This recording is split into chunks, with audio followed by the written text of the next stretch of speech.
35 weeks. So 35 weeks was the start of it was pretty crazy. I did my last of traveling before Eden is born. My brother and future sister-in-law wanted some engagement photos in Moab, so I drove from here in the Denver area to my friend's house in Grand Junction, stayed the night with her, got to catch up with her, and then the next day drove the rest of the time to Moab, spent some time in Moab, and then did the engagement photos and everything. And it was pretty crazy. So it was a lot emotionally, like through that whole weekend. My friend that I visited, we were a week apart in our pregnancies when I was pregnant with Malachi. And she had her daughter 9 days after Malachi had passed. And I had not met her daughter until this past weekend when I went to Moab. And so it was really intense seeing her at almost 15 months. And it was hard.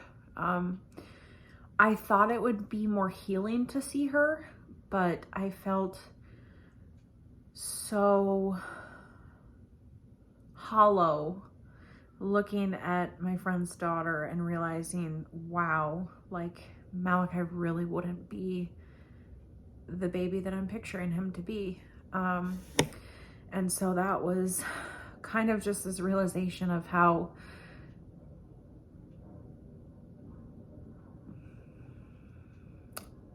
he's my 2-day-old son and he lives eternally in heaven.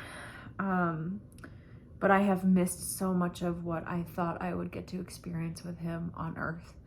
So it was a pretty powerful weekend. It was obviously really great to meet my friend's daughter. It just was complicated. And taking pictures of Moab was really fun. It was very draining and taxing. It was like 100 degrees. With all the driving, my feet started to swell up just a little bit. So I had to really be conscientious of that and make sure that I was getting like my salt in. I was taking some cell salts to help with that and making sure that I was elevating my feet a lot and walking around and taking stretch breaks as much as I could, but it was pretty intense. Moab was really hot, but we got to like hike up to a waterfall, and I sat in a waterfall for a really long time, and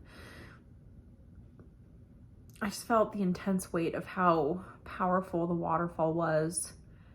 And I was just sitting there for a really long time and just looking up at how powerful this waterfall was, watching it come pouring down and hitting the rocks below. And I was just like, gosh, that's how I feel in grief. Like, I just feel the intense weight, constant flow of grief just coming in and hitting me. And I'm the rock at the bottom, just being, hit and hit and hit with it. And I just sat, and actually I was standing at that point. I put my hands in the water of the waterfall, and I just cried for a while. And it was sacred. It was just hard,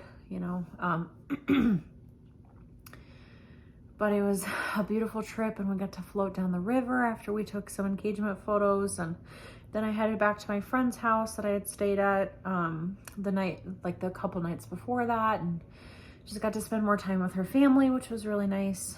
And then we went to church the next day, my friend's church, and that was also pretty difficult. I haven't been back to church physically more than 4 times. I think this was my 4th time going back to church. And, I am walking with God in a very personal and intimate way right now. Church just can kind of be difficult with seeing families, and before it was like seeing pregnant women. That was difficult for me. It's hard to go to church corporately and see all these families and babies and everything else. And at one point after the church service, well, here's the thing. Church is just, it's hard for a lot of reasons. I still very much wrestle with God all the time with how we lost Malachi and everything. And it's just this constant wrestling match with God. And when I go to church, I feel like I just argue with whatever sermon's being delivered. You know, I'm just viewing it through the lens of my loss and grief, and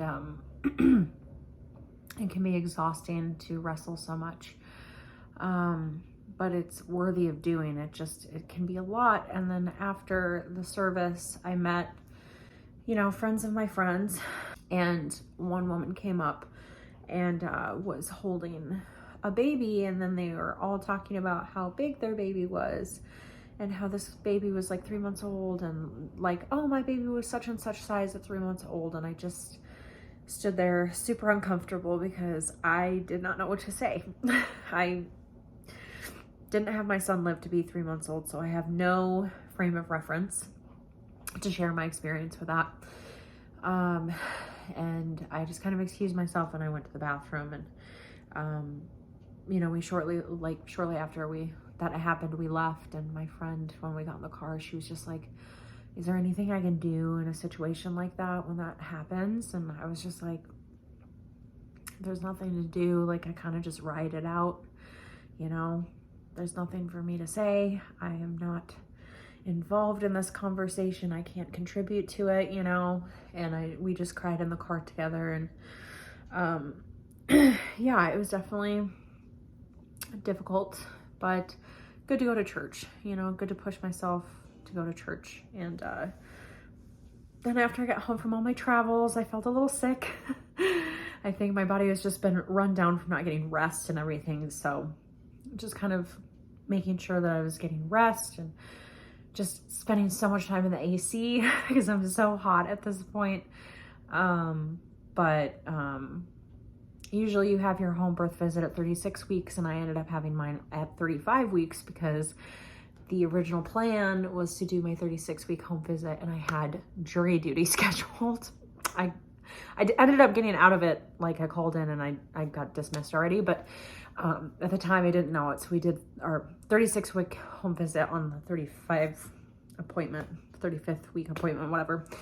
So we met at this woman's house that I explained that we're going to be giving birth at, and I brought a bunch of birth supplies over and packed them up in a box, which was really crazy to do that, and just ran through kind of a game plan. And we blew up the birth tub, and I actually got to sit in it, and it was really, really powerful. And there was like quite a few things in the details that just felt so intentionally orchestrated by God. It just felt really precious. And I took note of that. But yeah, it was it was a fun weekend of my final travels, and definitely feeling excited to just nest and be at home and kind of focus on becoming like just a homebody for a while, and doing all that and getting ready for birth and stuff. And it was just really good to also have the home birth visit and feel kind of settled in on the where. That was such a big question for such a long time, was like, where would I give birth? How could I imagine like where I'm giving birth when I don't even know where? You know, how could I visualize it and stuff? And so it was really such an answered prayer to have God just be like, okay, here's what I'm going to provide for you. And yeah, so I'm really, really grateful for that. But 35 weeks, I can't believe how fast things are moving. And really just trying to soak in all the moments that I have with Eden and enjoy her kicking and watch my belly grow, and see how big she'll get. So here's the 35 weeks.